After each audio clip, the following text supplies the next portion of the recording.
Dengan sanadnya Imam Bukhari meriwayatkan dari Abu Uthman, beliau menceritakan kepada perawi di bawahnya, ini ayah kepada Mu'tamir, yaitu Sulaiman, bahawa Abdurrahman bin Abu Bakar telah menceritakan kepadanya, sesungguhnya Ashabus Suffah adalah orang-orang miskin.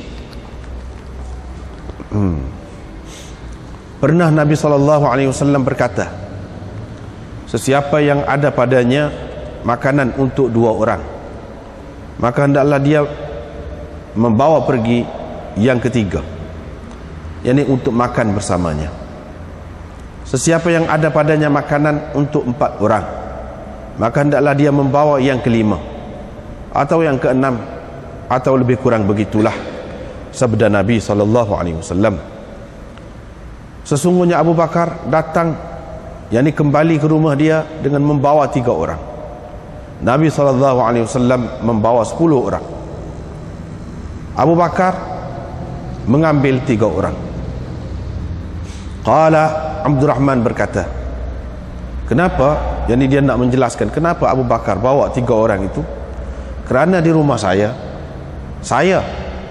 adanya ayah saya dan ibu saya. Ini 3 orang. Jadi bawa 3. Wala adri, kata perawi di bawah lagi. Kata perawi di bawah lagi, yaitu Abu Uthman yang meriwayatkan daripada Abdurrahman ni. La adri ni kata-kata dia, bukan kata-kata Abdurrahman itu, kata-kata Abu Uthman. Kalau siapa-siapa yang ada kitab yang ana pegang ni, boleh tengoklah tu, kecil dia tulis tu. Wala adri, qailuhu Abu Uthman, qailuhu Abu Uthman. Abu Uthman yang kata tu. La adri, saya tidak pasti. Hal qala, adakah dia berkata, yakni Abdurrahman tu kata. Qala tu mana Abdurrahman pula. Imraati wa khadimi baina baitina wa baina baiti Abi Bakar, istriku dan khadamku berulang alik di antara rumah kami dan rumah Abu Bakar, ataupun berkhidmat untuk rumah kami dan rumah Abu Bakar. Dan Abu Bakar makan petang ataupun makan malam di sisi Nabi SAW. Kemudian beliau berada seketika sampai bersembahyang Isya, yakni bersama Nabi SAW. Thumma raja'a, kemudian Nabi SAW pulang. Falabitha hatta ta'asya, Abu Bakar terus berada bersama Nabi SAW sehingga Rasulullah makan malam. Faja'a ba'dama madha minal lail, masya Allah, barulah Abu Bakar pulang setelah beberapa ketika dari waktu malam telah berlalu. Qalat lahu imra'atuhu, istrinya berkata kepadanya, apakah yang membuat engkau tertahan? Apakah yang membuatkan engkau tidak pulang, mana tertahan untuk datang menemui tetamu-tetamumu?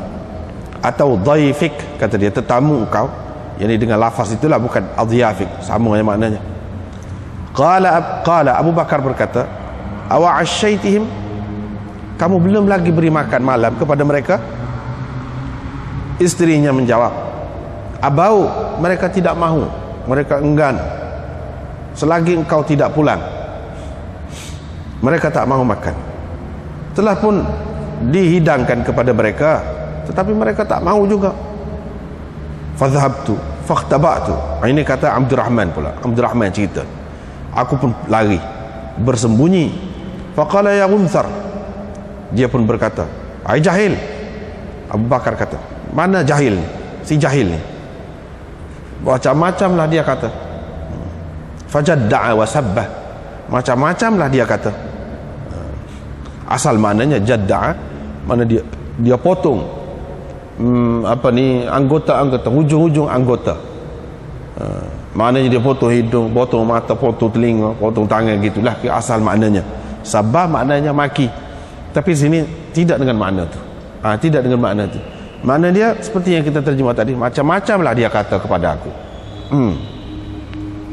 Itulah yang sesuai. Sebabnya dalam bahasa ni dia guna perkataan yang asalnya tidak baik tapi tidak dipakai dengan makna tu. Wa qala kulu, Abu Bakar pun kata makan. Wa qala, Abu Bakar kata, saya tidak akan makan sampai bila-bila.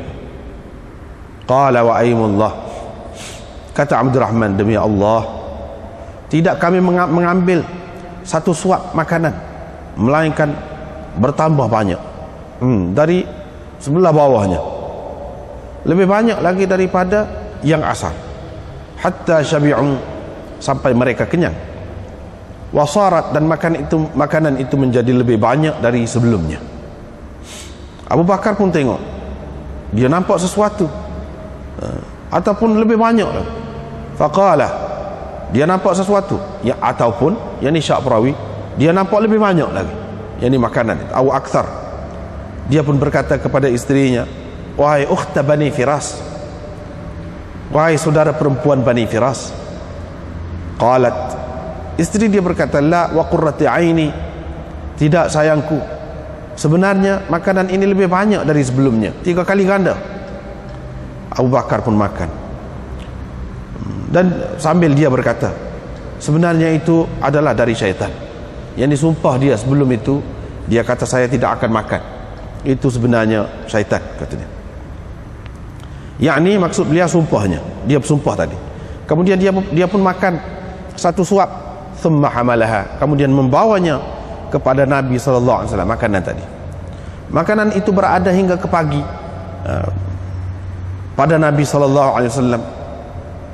Di antara kami, yakni orang-orang Islam, dengan satu kaum pada masa itu, satu kumpulan masyarakat, ada perjanjian, dan tempoh perjanjian itu, yakni perjanjian damai, maksud perjanjian damai, tempoh perjanjian itu sudah pun berlalu. Fata'arrafna 12 rajulan, kami pun menjadi ketua kepada 12 orang. Ma'akulli rajulin minhum, bersama tiap-tiap orang daripada mereka itu ada unasun, beberapa ramai orang, yang mana Allah lah maha mengetahui berapakah bilangan orang bersama dengan tiap-tiap orang daripada 12 orang tadi. Ghaira annahu, Nabi SAW menghantar bersama mereka, yang ini makanan tadi itu, bagi kepada mereka. Qala, kata perawi, yani Abdurrahman, akalu minha ajma'un, mereka semua makan makanan tadi. Atau kama qal, atau begitulah lebih kurang kata perawi. Dengan syaratnya Imam Bukhari meriwayatkan dari Anas, katanya penduduk Madinah pernah mengalami kemarau, pernah dilanda kemarau di zaman Rasulullah SAW. Ketika Nabi SAW sedang berkhutbah pada hari Jumaat, tiba-tiba bangun seorang lelaki, dia berkata, wahai Rasulullah, kuda, kenderaan-kenderaan kita sudah mati, kambing-kambing, biri-biri kita pun sudah mati. Berdoalah kepada Allah, semoga Allah menurunkan hujan kepada kita. Maka Nabi SAW pun menghulurkan kedua tangannya lalu berdoa. Anas berkata, sesungguhnya pada ketika itu langit seperti zujajah, yani seperti cermin cerah, cermin cerah. Fahajat rihun, tiba-tiba angin bertiup, membawa awan, kemudian berkumpul awan itu. Thumma arsalatis sama azaliyah, kemudian langit mencurahkan air begitu banyak, seperti dari mulut gereba. Seperti azali itu maknanya mulut gereba, macam buka mulut gereba. Fa kharajna nakhudul ma, kami pun keluar mengharungi air, sehingga kami sampai ke rumah-rumah kami. Teruslah kami dihujani begitu hingga ke jemaat berikutnya. Maka bangunlah pula orang itu ataupun orang lain.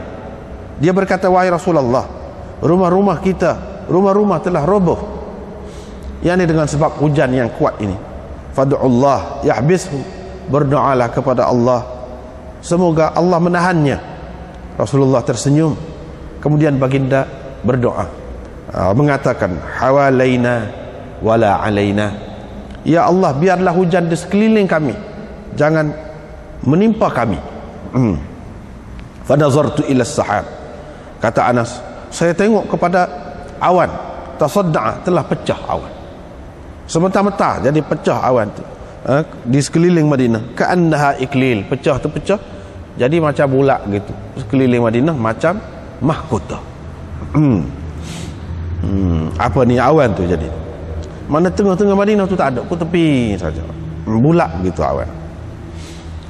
Dengan sanadnya Imam Bukhari meriwayatkan dari Ibnu Umar, katanya Nabi SAW selalu berkhutbah dengan bersandar atau berpegang kepada batang pokok kurma. Apabila dibuat mimbar, Nabi SAW berpindah kepada mimbar itu, maka menjerit ataupun menangislah batang pokok kurma tadi. Maka Rasulullah SAW pergi kepadanya dan disapu pokok kurma itu dengan tangannya. Seterusnya riwayat daripada Ibnu Umar dengan sanad satu lagi ini pun benda yang sama juga.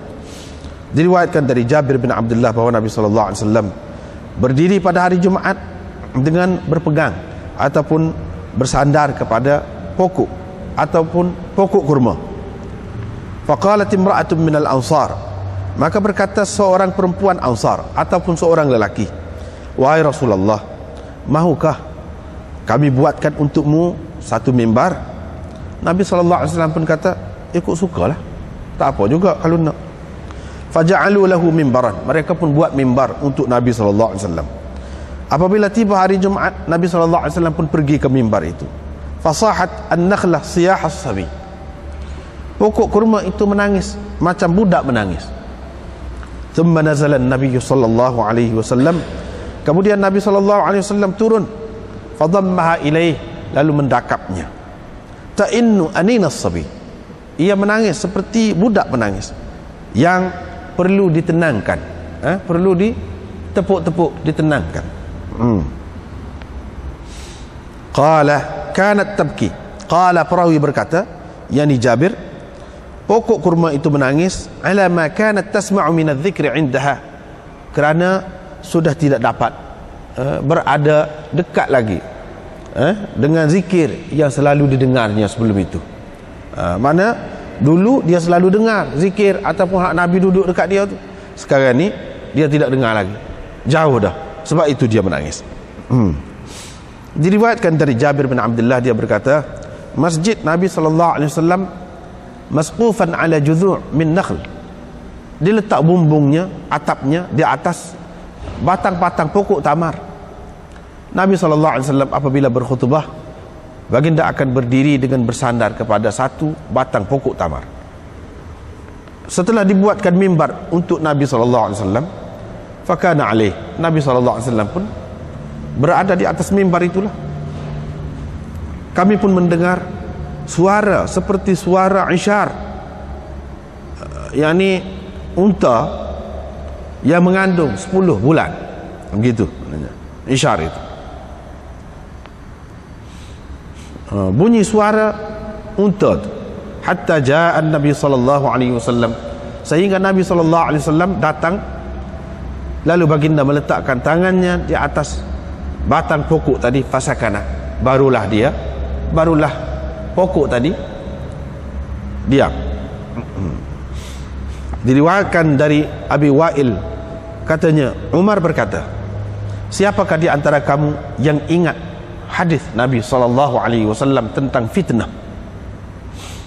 Nah, seterusnya dengan sanad satu lagi dari Abu Wa'il juga, yang menceritakan dari Hudzaifah bahwa Umar bin Al-Khattab pernah bertanya, siapakah di antara kamu yang ingat kata-kata Rasulullah SAW berhubung dengan fitnah? Hudzaifah berkata, saya ingat, seperti Rasulullah SAW kata, seperti dia kata, saya ingat.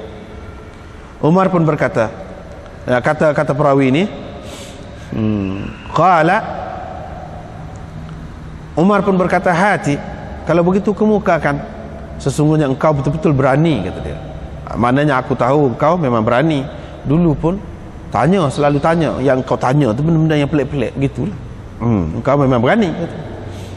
Qala, perawi berkata, Rasulullah SAW bersabda, Qala, yani Hudzaifah lah, Rasulullah sallallahu alaihi wasallam bersabda, fitnah seseorang berhubung dengan ahli keluarganya, harta bendanya dan jirannya dihapuskan oleh, yani dosa disebabkan oleh fitnah itu dihapuskan oleh sembahyang, sedekah, amar bil ma'ruf, menyuruh orang melakukan kebaikan, melarang orang dari melakukan kemungkaran. Umar berkata, bukan ini yang saya maksudkan, bukan fitnah ini yang saya maksudkan, tetapi fitnah yang bergelombang seperti gelombang laut, seperti ombak laut. Fitnah yang bergelombang seperti ombak laut. Qala, Hudzaifah berkata, wahai Amirul Mukminin, la ba'sa 'alaika minha. Engkau tidak mengapa engkau kerana fitnah itu, dengan fitnah itu, yakni fitnah itu tidak akan mengapa-apakan engkau. Fitnah itu tidak akan mengapa-apakan engkau, tak perlu rusinglah. Sesungguhnya di antara engkau dan fitnah itu ada satu pintu yang terkunci, yang tertutup. Umar pun bertanya, adakah pintu itu akan dibuka atau dipecahkan? Hudzaifah berkata, tidak, bahkan akan dipecahkan. Qala, Umar berkata, kalau begitu tentu pintu itu tidak akan tertutup lagi. Qulna, kami pun berkata, adakah Umar mengetahui pintu itu? Apakah yang dimaksudkan dengan pintu itu? Hudzaifah menjawab, ya, seperti mana dia tahu sebelum besok malam ini, sebelum besok malam ni, sebelum nak tiba besok tu kena menghadap malam dulu. Sesungguhnya saya menceritakan kepadanya satu hadis yang bukan merupakan teka-teki, bukan merupakan teka-teki, tidak, laisa bil aghalid, bukan teka-teki. Fa ibna an nas'alahu, kata perawi, kami berasa gerun untuk bertanya beliau, yakni untuk bertanya Hudzaifah. Kami pun suruh Masruq supaya bertanya. Masruq pun tanya.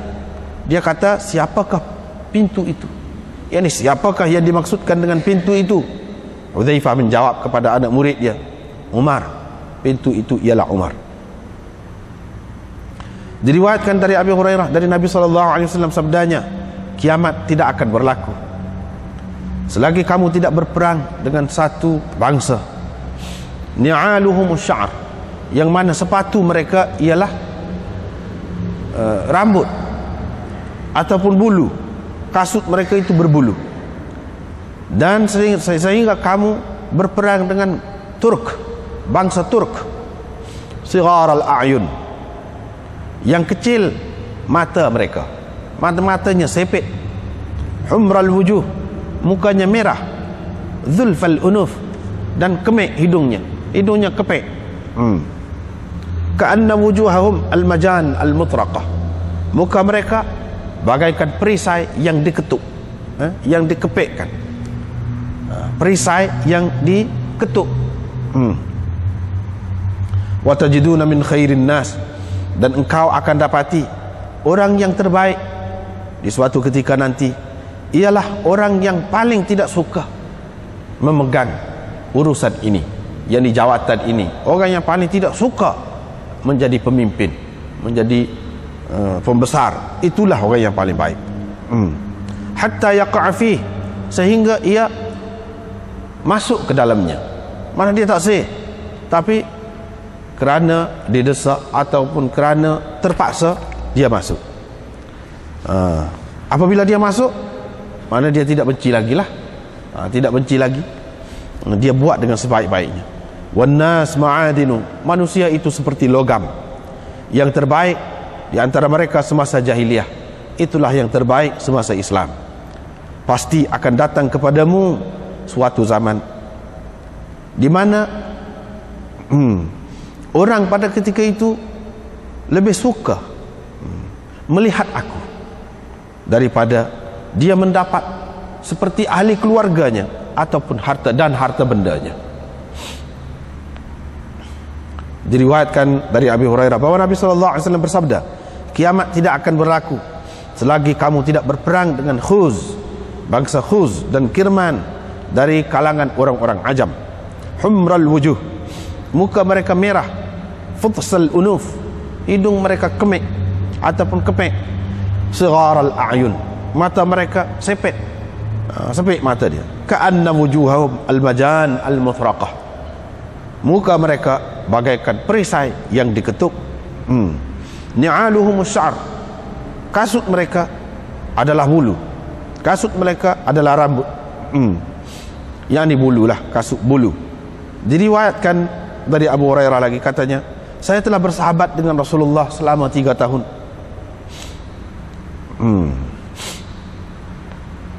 Tidak ada suatu kerja lain, suatu urusan lain yang lebih aku mengambil berat daripada aku mengingati hadis Rasulullah sallallahu alaihi wasallam pada tahun-tahun itu.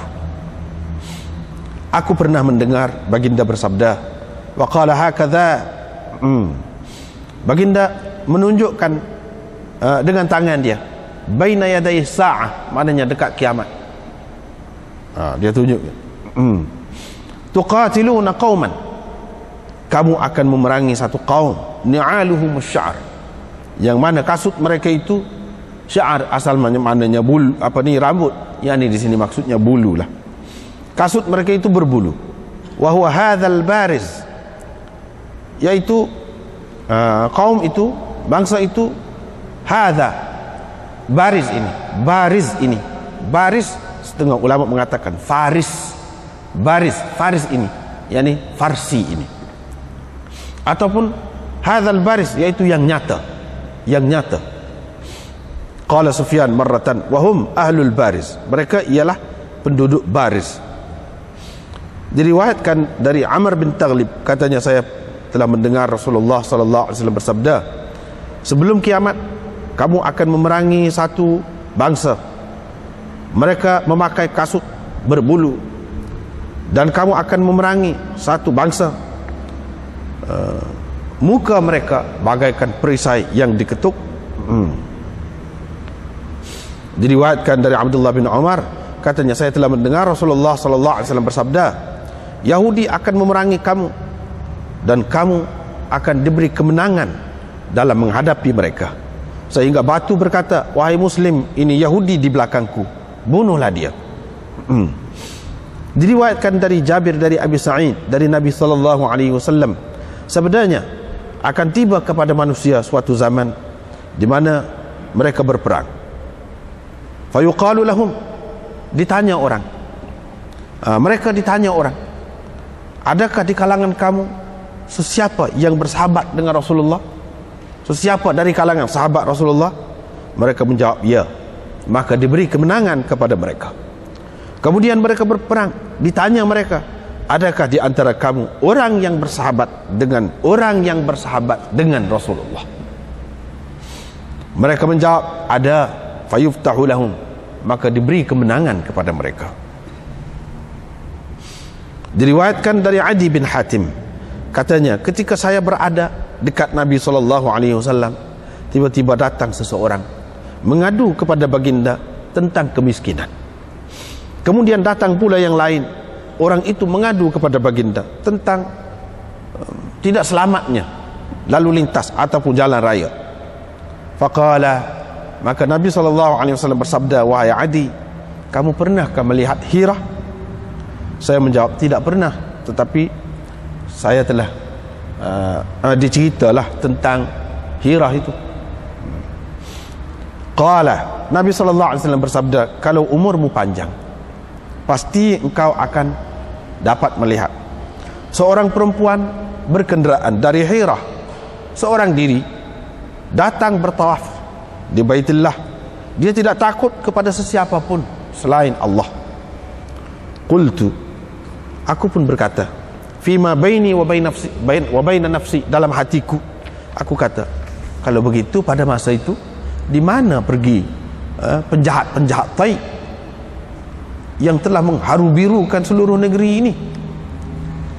Dalam hati dia kata.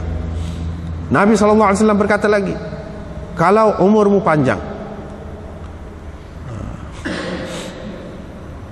maka gedung-gedung Kisra akan dikuasai. Saya berkata, Kisra bin Hurmuz. Nabi SAW menjawab, Kisra bin Hurmuz lah.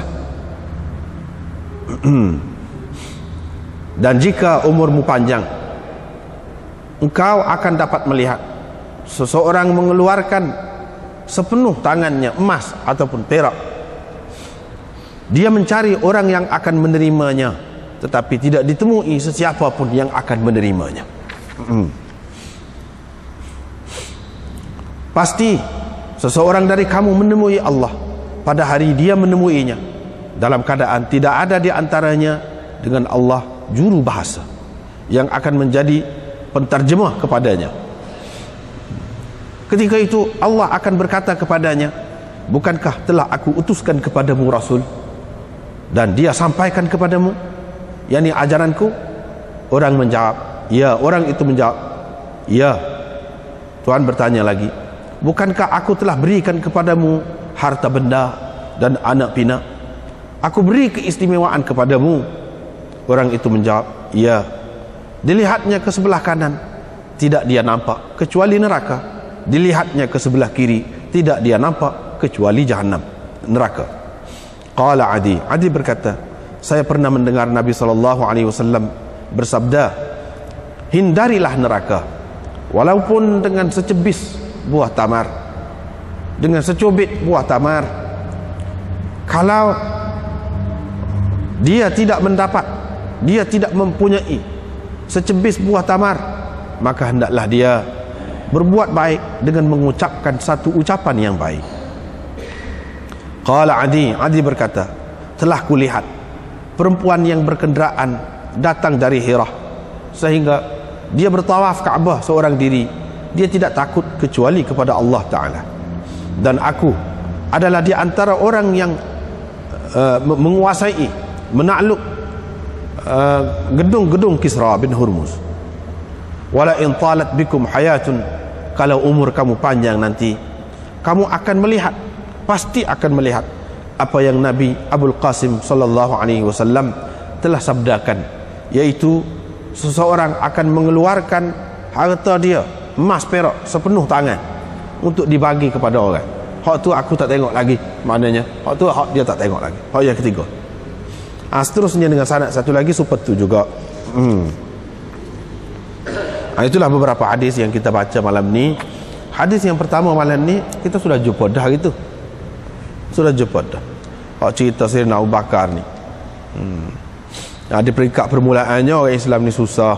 Nabi SAW suruh, hak mana ada makanan untuk dua orang, bawa seorang, bawa kelik rumah dia makan. Mari rata-rata mari. Mari tu pula, mari dalam keadaan susah, tak ada harta. Kalau di negeri dia ada harta pun, dia halang membawa harta itu untuk berhijrah kepada Rasulullah SAW. Jadi susah. Begitulah seterusnya. Kalau ada makanan untuk 4 orang, bawa yang kelima, dan begitulah. Abu Bakar bawa 3 orang, Rasulullah SAW bawa 10 orang. Tak pun masing-masing lah. Tadi kita sudah sebut dah, Abu Bakar thalathatan, yani bi thalathatin. Dalam setengah nuskhahnya bi thalathatin. Abu Bakar bawa 3 orang. Yani intalaqa an-nabiy sallallahu alaihi wasallam bi 'asharatin wa intalaqa Abu Bakar bi thalathatin. Kalau mengikut satu nuskhah itu. Kalau nuskhah kita ni wa Abu Bakar thalathatan, maknanya takdirnya wa Abu Bakar akhadha thalathatan. Abu Bakar ambil 3 orang. Itu tak apalah, itu dari segi nahwu dia lah. Dari segi perbahasa nahwu. Lepas tu ada orang pergilah tetamu dia pergi dulu, kita sudah jumpa dah hak panjang, hak detail. Ini rekah ni, rekah. Jadi Abu Bakarnya pergi berjumpa dengan Nabi SAW sampai semaya Isya, balik apa semua tu. Tetamu dia tak saya makan. Pasal tanya Abu Bakar, tak ada. Tunggu. Abu Bakar pun kata tak boleh makan lagi kau. Terkejutlah dia, balik tak makan lagi. Marahlah dia ke anak dia. Dia harap ke anak dia, Abdul Rahman, mana si jahil tu, kata dia. Jahil. Dia kata gitulah. Macam-macam lah dia kata ke aku. Aku duduk nusuk dengar. Dia kata, padahalnya Abdul Rahman tadi dia kata dia sudah ada bini dah. Dia sudah ada bini dah. Tapi mana ayah dengan anak ni, walaupun sudah ada bini pun dia lagu tu lah. Abu Bakar pun kata makan. Aku tak saya makan. Tak saya makan. Tujuan dia tak saya makan tu maknanya dia nak suruh tetamu dia tu puas hatilah makan. Biar kenyang betul.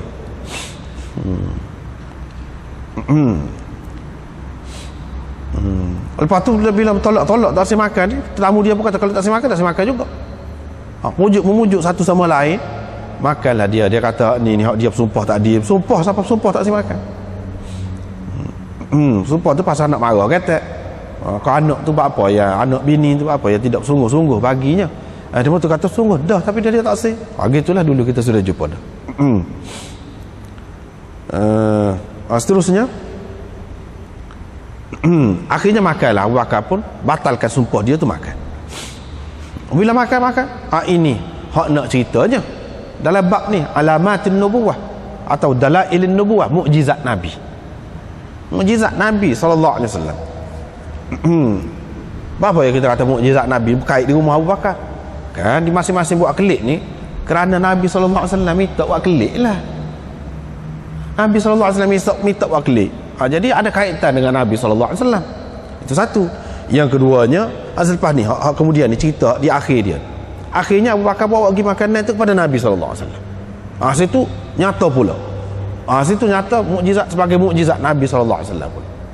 Itu ada kaitan lah. Mana ada kaitan. Sebab itulah Imam Bukhari buat mari dalam bab ini. Jadi kau bertambah kau bawah tu kau banyak. Siapa kenyang makan habis kenyang. Terkejutlah dia tengok. Apa ni? Dia kata kepada bini dia. Bini dia kata tidak sayangku, kata dia. Ini lebih banyak lagi 3 kali ganda daripada sebelum pada tu. Wa qurrati aini. Qurrati aini itu penyejuk mata hatiku. Yang ni sayangku lah. Kita kata sayangku. Sebenarnya ni lebih banyak ni 3 kali ganda ni. Abu Bakar pun makan tak apa. Ni cerita dulu kemudian adalah. Lepas tu dia bawa kepada Nabi SAW. Duduk dekat Nabi lah makan. Lepas tu Abdul Rahman dicerita pada ketika tu orang Islam ni ada perjanjian damai dengan satu kumpulan orang kafir. Perjanjian tu sudah habis dah. Bila sudah habis Nabi SAW lantik. Ni hak cerita ni.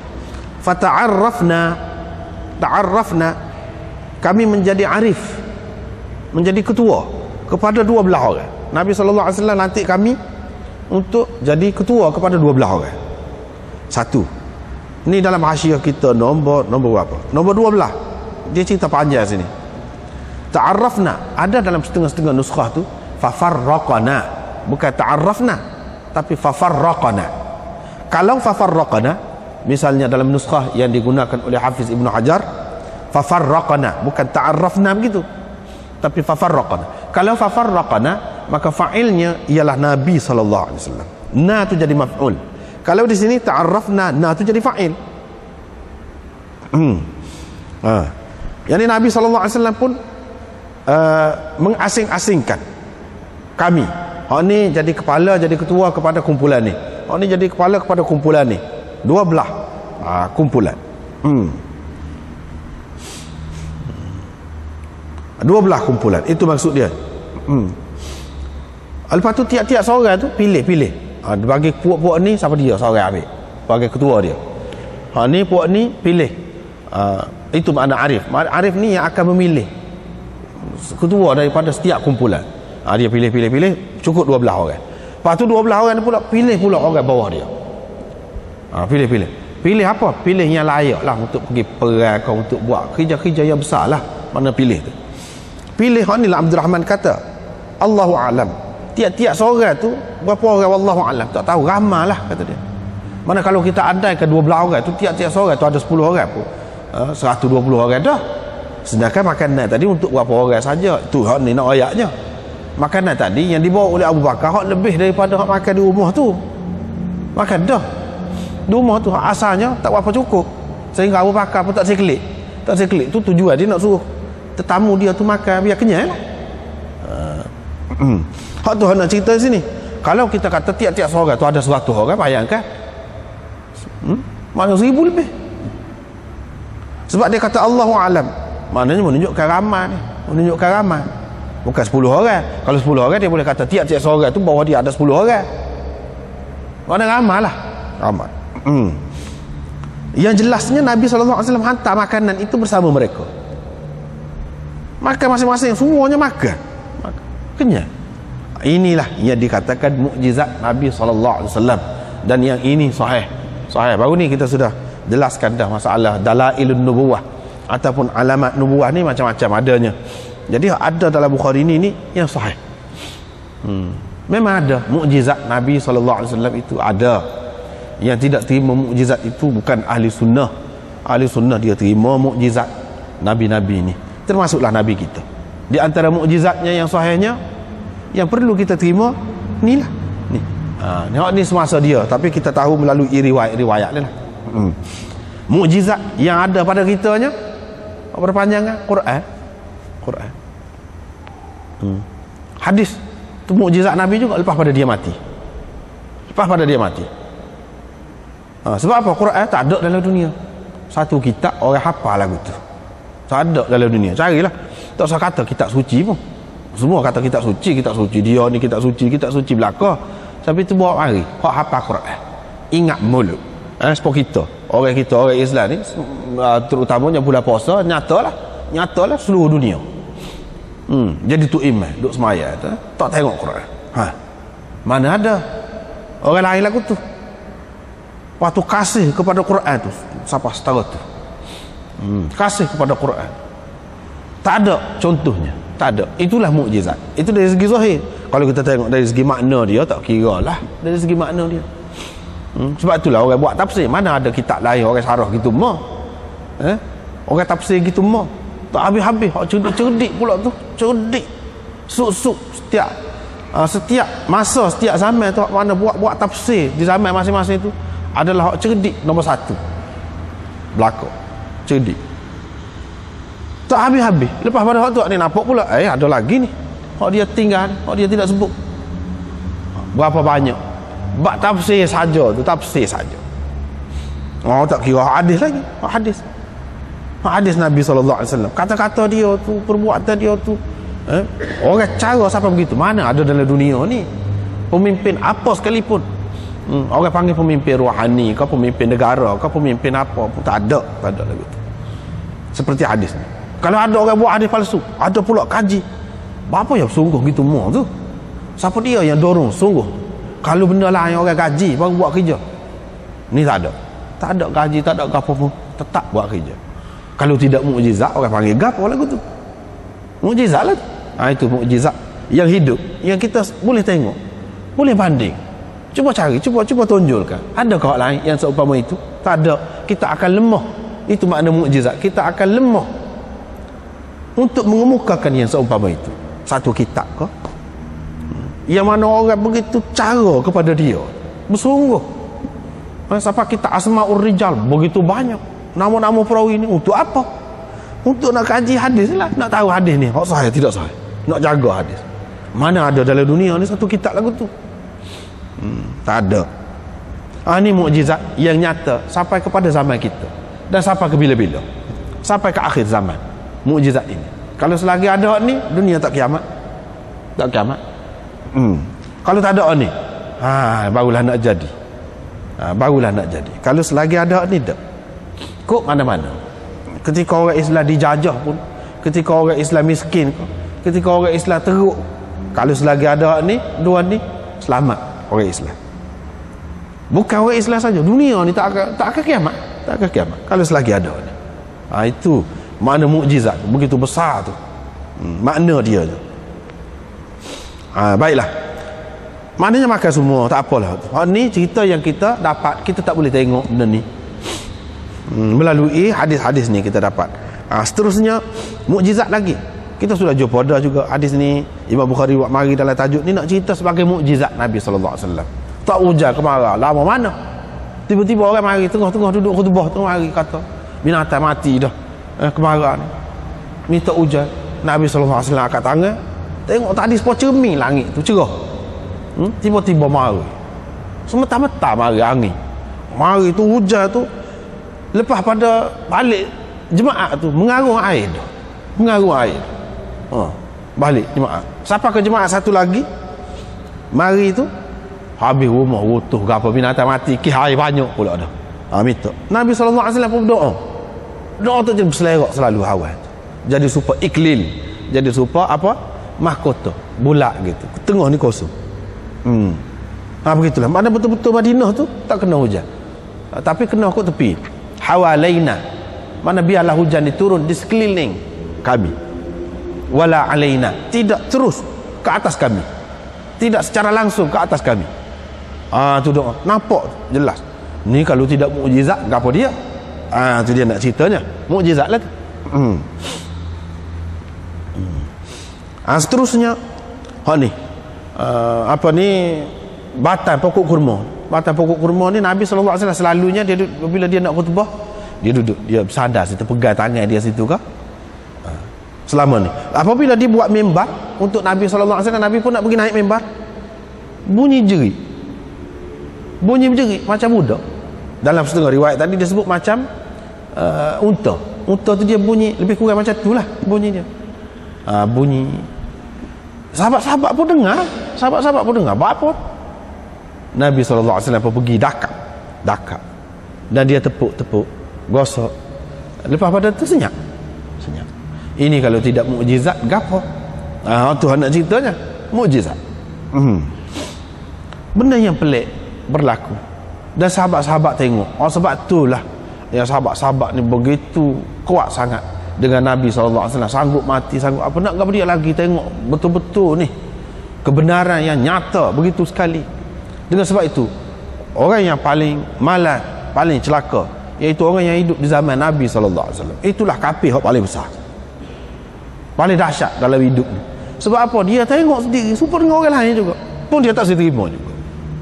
Dia tak terima. Sedangkan hak mana hati lembut tu habis dah. Bukan hak setakat lembut saja, hak kasar-kasar habis jadi molek. Tiba-tiba dia ni ada lagi hak tak sih. Maknanya teruk betul lah hati dia tu, tak ada kebaikan langsung. Tak ada kebaikan langsung. Tu adanya beberapa hadis ini kita tengok, itulah maksudnya. Seterusnya ini hadis cerita mukjizat lagi. Sayyidina Umar pernah tanya, siapa ingat hadis Nabi tentang fitnah? Huzaifah kata, saya ingat. Ingat betul-betul supaya Nabi kata. Mana bukan ingat makna dia saja, tidak, lafaz dia pun ingat. Sayyidina Umar pun kata, kaya mu memang berani sama dah, tahu dah maknanya begitu. Masa Nabi dulu orang lain tak tanya, tanya benda-benda hak pelik-pelik gitu. Dan Nabi SAW pun cerita kepada dia. Dia tidak cerita kepada semua orang. Sebab itulah Huzaifah ni digelarkan dia ni dengan sahibus sir. Penyimpan rahsia Nabi SAW. Sahibus sir. Kalau orang nak tahu rahsia apa-apa, tanya dia, dan dia tidak akan cerita tak tu kala. Dia tak akan cerita tak tu. Itu kelebihan dia, Huzaifah. Dia pun ceritalah ni. Sayyidina Umar kata bukan hak tu maklum dah. Mana fitnah seseorang dengan ahli keluarga dia, dalam ahli keluarga dia, harta benda dia, anak pinak dia, nyadalah sikit sebanyak. Bini jadi serahati kepada suami, suami serahati dengan isteri, anak serahati dengan ayah, ayah serahati dengan anak. Harta pun begitu juga. Kerana nak jaga anak ni, kadang-kadang jadi adalah menipu sikit-sikit. Biasalah. Ataupun itu berkait dengan harta benda. Jiran menyebabkan jadi jiran itu jadi deki kau, jadi iri hati kau, jadi tidak senang hati kau dengan kita. Huzaifah kata Nabi SAW bersabda, hak tu fitnah tu, kalaupun seseorang itu berdosa kerananya, ia boleh dihapuskan dengan sembahyang, sedekah, amar bil ma'ruf, nahi 'anil munkar. Sayyidina Umar kata bukan hak tu, hak aku nak. Hak aku naknya fitnah yang bergelombang, bergelora seperti ombak laut. Ombak laut yang besar tu. Hak lagu tu, hak aku nak. Kalau iya apa hak tu, tak seharusnya lah, kau tak ada apa-apa, tak ada kena. Dia. Sebab dia berasa dah tu. Sayyidina Umar nak korek tu. Dia berasa dah. Sayyidina Umar nak korek tu. Jadi dia kata gitulah. Kalau iya pun, mana tu kau tak ada kena-mengena. Kau tidak akan apa-apa dengan fitnah itu. Sebab apa? Sebab di antara engkau dengan fitnah itu ada satu pintu yang tertutup. Sayyidina Umar apa faham? Apa pintu tu buka biasa kah? Akan dibuka secara biasa kah atau dipecahkan? Sayyidina Umar faham. Pecah kan? Dia kata pecah. Sayyidina Umar kata kalau pecah, munasabah. kalau fitnah itu, kalau pintu itu tidak akan tertutup sampai bila-bila. Nah, sama. Itulah yang akan berlaku.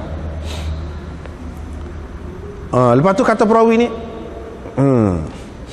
perawi kata, kami pun tanyalah, tanya Huzaifah, anak murid Huzaifah ditanya, Umar tahu kau pintu tu apa makna? Umar faham kau, dia tahu kau? Huzaifah kata, tahu. Supaya kita tahu esok, sebelum esok tu malam dulu. Dia tidak esok selalu, malam dia dulu.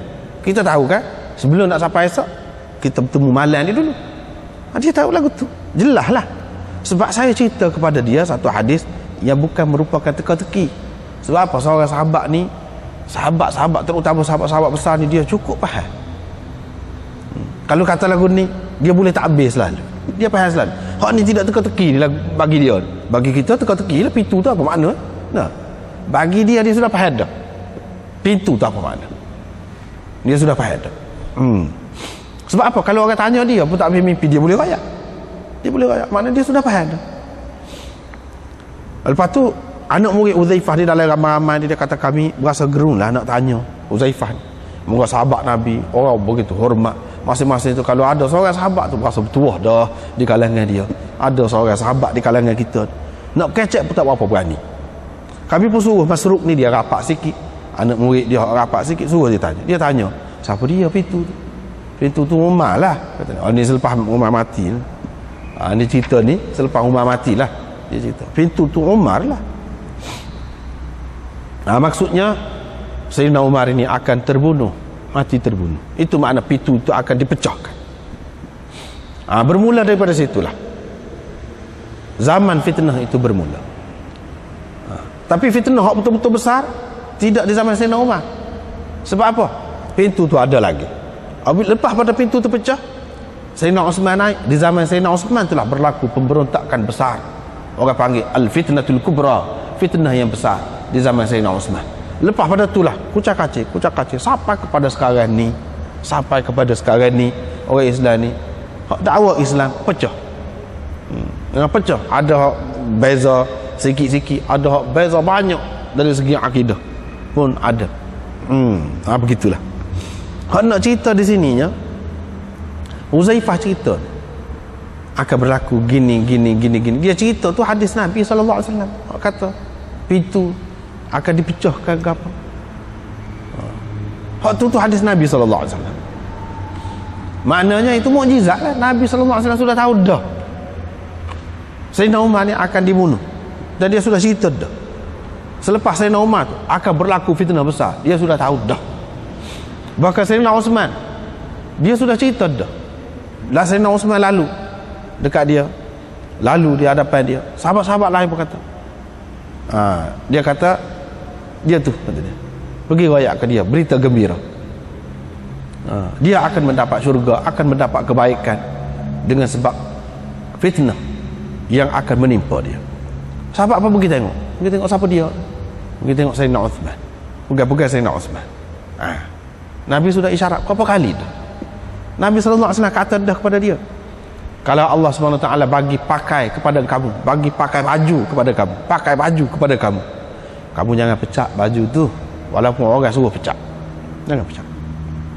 Sebab itu Sayyidina Uthman, orang paksa dia letak jawatan, dia tidak letak jawatan. Siapa dia terbunuh. Itu maknanya baju tu makna jawatan khalifah, jawatan khalifah. Nabi SAW sudah sebut juga. Banyaklah kalau mukjizat hak sahih ni kak, banyak. Hak tu di antara hak sahih lah tu. Dan benda ni sahabat-sahabat yang hidup di zaman kemudian dia tengok sendiri, betul hak Nabi SAW kata, betul memang berlaku lagu tu. Betul. Kita ni sudah lepas dah hak tu, sudah lepas dah.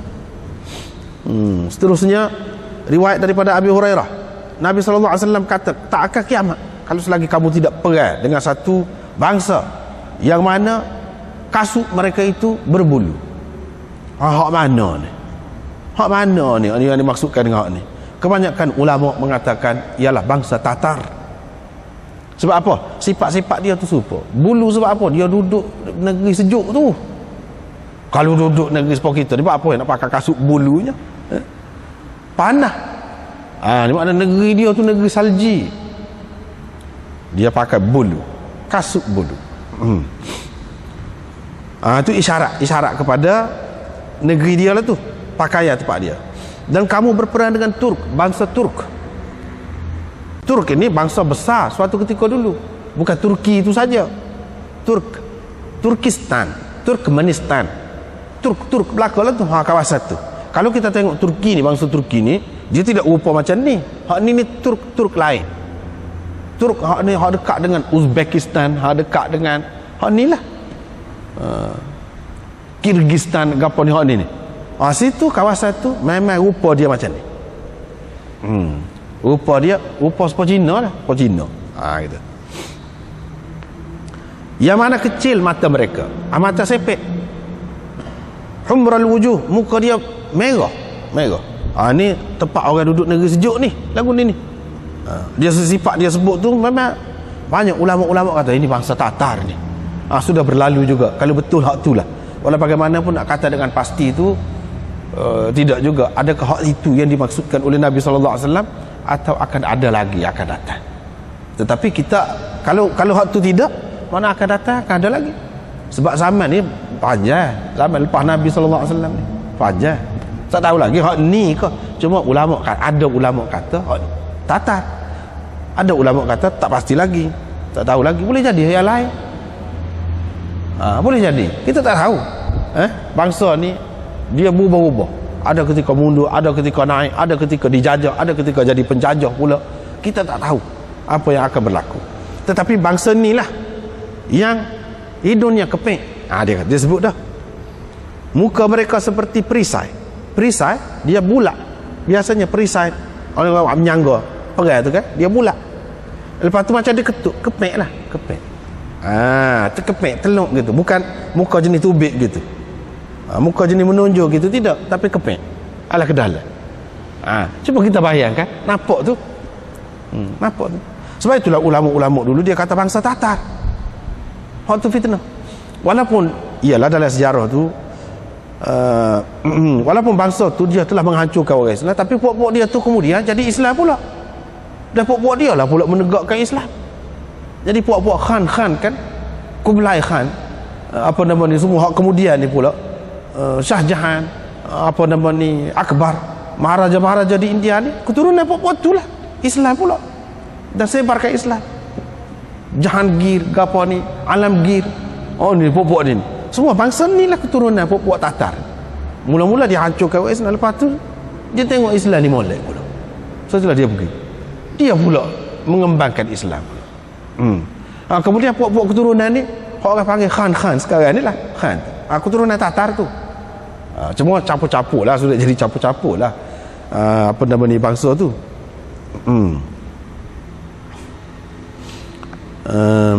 Seterusnya kamu akan mendapati orang yang baik, orang yang paling baik di suatu ketika nanti ialah orang yang tak suka kepada jawatan.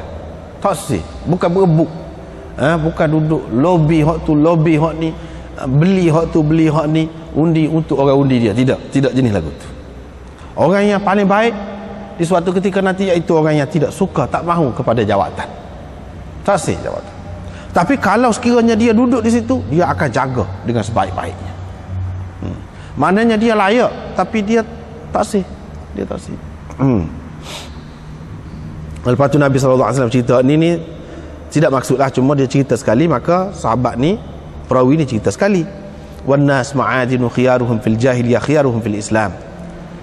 Lepas tu akan datang kepada kamu suatu zaman di mana orang pada ketika itu, kalau dia dapat melihat aku, lebih baik lagi dia berasa daripada dia dapat seperti ahli keluarga dia dan harta benda dia. Orang akan tiba suatu ketika orang akan sayang kepada Nabi SAW, termimpi-mimpi nak jumpa dengan Nabi SAW. Akan ada yang mana bagi dia lebih baik daripada ahli keluarga dia lagi, kalau dia dapat. Itu makna dari segi perasaan dia tu lah, jiwa dia tu. Akan ada. Ini menunjukkan bahawa orang kemudian ni ada cinta kepada Nabi SAW. Bukan tak ada dah, bukan tak ada.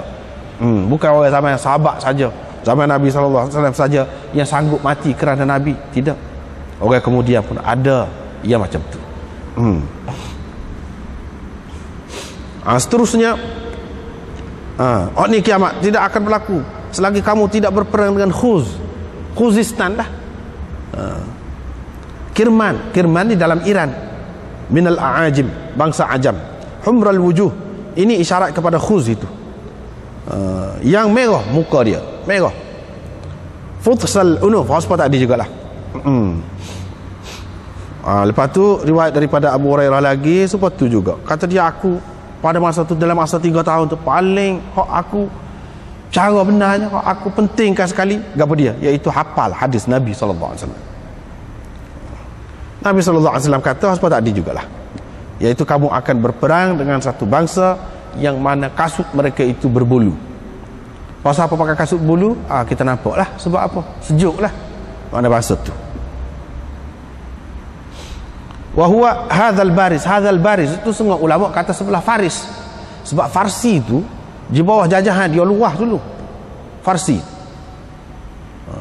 Mana sampai kepada kawasan-kawasan yang ada rupa orang hak lagu ni baris. Kalau kita mengambil kira hak tu pun tak apa juga. Ataupun mengambil kira al-baris ini maknanya satu kawasan yang tinggi, yang nyata. Mana kawasan pergunungan. Itu makna al-baris. Boleh jadi juga. Seterusnya hadis yang satu lagi pun lagu tu juga. Dan hadis berikutnya ialah hadis Abdullah bin Umar. Dia berkata Nabi SAW bersabda, orang Yahudi akan berperang dengan kamu dan kamu akan dapat menguasai mereka.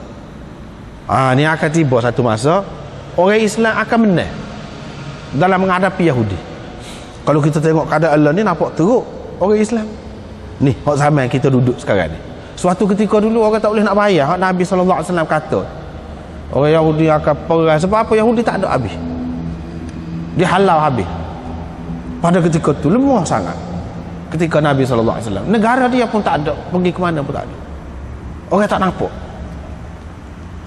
Dia akhir-akhir zaman kemudian baru diberi oleh penjajah besar kepada Yahudi negeri kecil namanya Israel.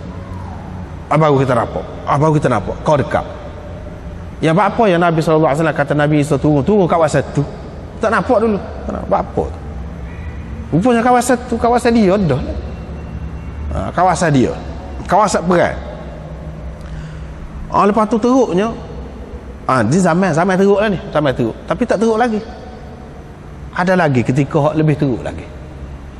Tetapi ada juga lagi masa kita menang dalam menghadapi Yahudi tu. Sehingganya Yahudi ni kezaliman dia tu teruk sangat. Bukan manusia saja benci, bukan manusia saja tahu kezaliman dia tu, kekejaman dia tu, kejahatan dia tu. Ini di sini digambarkan benda-benda ni pun bercakap. Pada ketika itu batu bercakap, duduk balik dinding bercakap, duduk balik apa-apa pun semua kata, hei orang Islam alik ni Yahudi nusuk. Senanglah jadi orang Islam nak bunuh pada ketika itu. Hak ni tak jumpa lagi. Hak Nabi SAW kata ni tak jumpa lagi. Dan Nabi SAW sudah kata dah, semua ni pergi cerita belakang, nusuk balik batu raya, nusuk balik rumah raya, kecuali pokok Yahudi. Nabi kata syajaratul Yahud. Syajaratul Yahud, pokok ni tak cerita. Syajaratul Yahud iaitu pokok Gharqad namanya. Sebab itu orang Yahudi sekarang ni dia tanam banyak tu pokok ni. Dia tak terima Islam, tapi dia tahu Nabi SAW kata ni tepat, betul. Sebab itu dia cuba.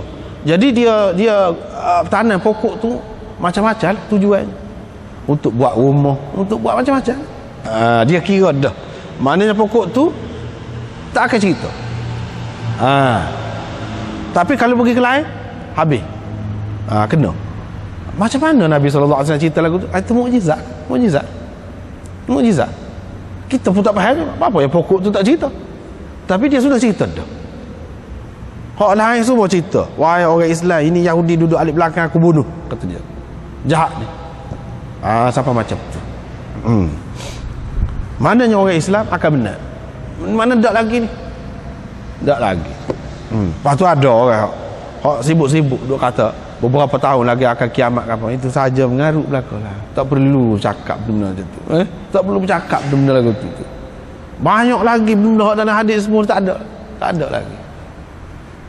Nak mari kiamat tu dia selama mana banyak perkara. Lepas tu kalau iya pun Nabi SAW sudah ajar dah kan kita. Kalau nak kiamat berlaku, tangan aku ni ada anak pokok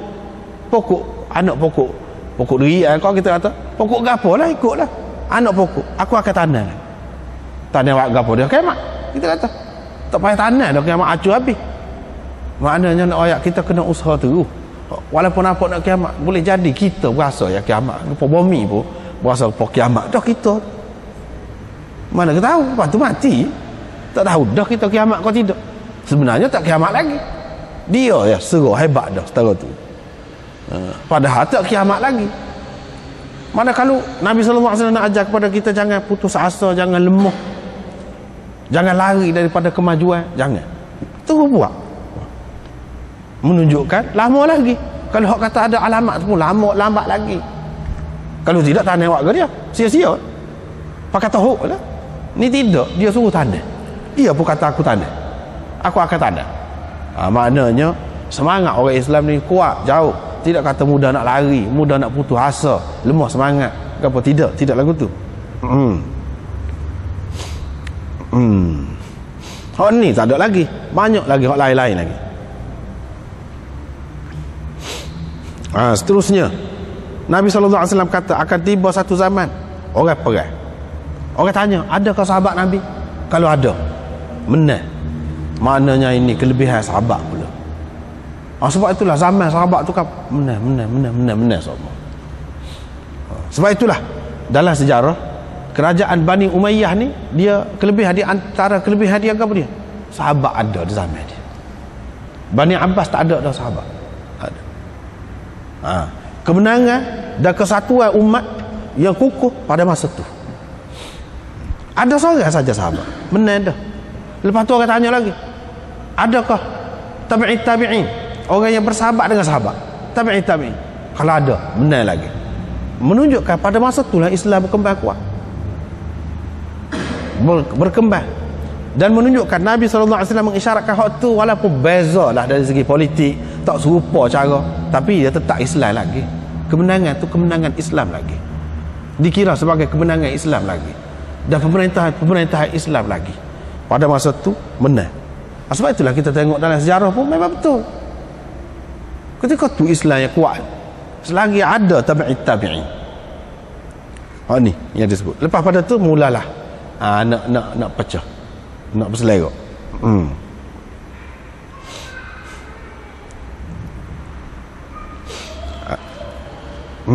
Sekat tu lah dia nampaknya. Tak ada dah.